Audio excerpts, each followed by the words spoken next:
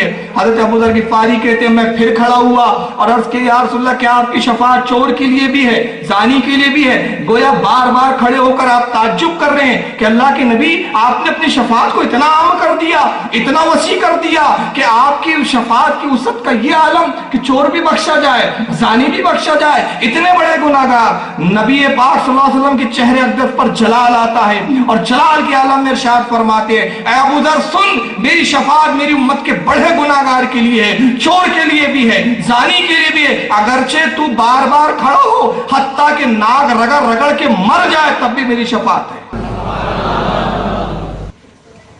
اب قرآن کہہ رہا ہے کہ کون ہے جو اس کی اجازت کے بغیر شفاعت کرے، اور نبی کہہ رہے ہیں مجھے اجازت مل گئی۔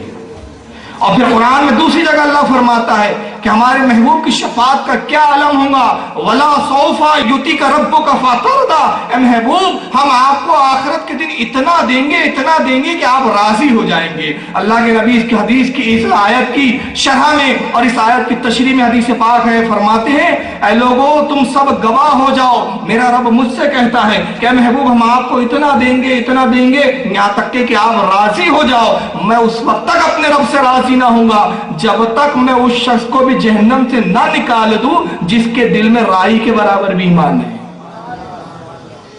تو پہلی بات آپ نے سمجھی، پہلی کیا تھی؟ مشرکوں کا شرک یہ تھا کہ انہوں نے بتوں کو وسیلہ جانا۔ اللہ نے یہ نہیں فرمایا تھا کہ بت تمہارا وسیلہ ہے، بت تمہاری شفاعت کر سکتے، انہوں نے منمائنے طریقے سے شفاعت کا انہوں نے حقدار اور ٹھیکیدار سمجھ لیا تھا بتوں کو اور معبودوں کو۔ مگر ہم انبیاء اور اولیاء کو جو شفاعت کرنے والا جانتے ہیں، اپنا وسیلہ آخرت اور دنیا میں سمجھتے ہیں یہ اللہ کے حکم سے۔ یہ فرق ہو گیا۔ اب آئیے دوسرا فرق، شفاعت سمجھنا ان کا بتوں کو شرک نہیں تھا، وہ پھر وسیلہ جاننے کے بعد بتوں کو پوجتے تھے، اس کی عبادت کرتے تھے، اور یہ تصور کرتے تھے کہ ہم جتنی بتوں کی عبادت کریں گے یہ اتنا بڑا وسیلہ ہمارے لیے بنیں گے۔ یہ دوسرا جرم تھا۔ اس کا ذکر قرآن میں اللہ نے فرمایا، کہاں پر فرمایا؟ سورہ زمر آیت نمبر 3 میں اللہ ارشاد فرماتا ہے مَا نَعْبُدُهُمْ إِلَّا لِيُقَرِّبُونَ إِلَى اللَّهِ زُلْفَىٰ۔ اللہ فرماتا ہے کہ ان مشرکین نے اپنے معبودوں کو، باطل معبودوں کو پوجتے تھے اور کہتے تھے مَا نَعْبُدُهُمْ، ہم انہیں نہیں پوجتے، الا مگر اس لیے پوچھتے ہیں لِيُقَرِّبُونَ إِلَى اللَّهِ زُلْفَىٰ، تاکہ یہ اللہ تک ہم کو پہنچا دے، یہ ہمارے لیے اللہ کی بارگاہ میں وسیلہ بن جائے، اس لیے ہم پوجتے ہیں۔ مطلب وہ وسیلہ نہیں مانتے تھے، صرف ساتھ میں پوجتے بھی تھے۔ اور اہل سنت والجماعت کسی نبی کو نہیں پوجتے، کسی ولی کو نہیں پوجتے، کسی پیغمبر کو نہیں پوجتے، کسی صالحین کو نہیں پوجتے۔ تمام مخلوقات میں سب سے افضل اگر کوئی ذات ہے تو وہ رسول اللہ صلی اللہ علیہ وسلم کی ذات ہے۔ ہم رسول اللہ کو بھی نہیں پوجتے، ان کی بھی عبادت نہیں کرتے۔ تو جب ہم نبی کی عبادت نہیں کرتے تو پھر غوث پاک کیسے عبادت کے لائق ہو سکتے ہیں؟ غریب نواز کیسے عبادت کے لائق ہو سکتے ہیں؟ تاج الاولیاء کیسے عبادت کے لائق ہو سکتے ہیں؟ تو یہاں سے معلوم ہو گیا کہ ہم ان کو شفاعت کرنے والا جانتے ہیں، ان کو معبود نہیں جانتے۔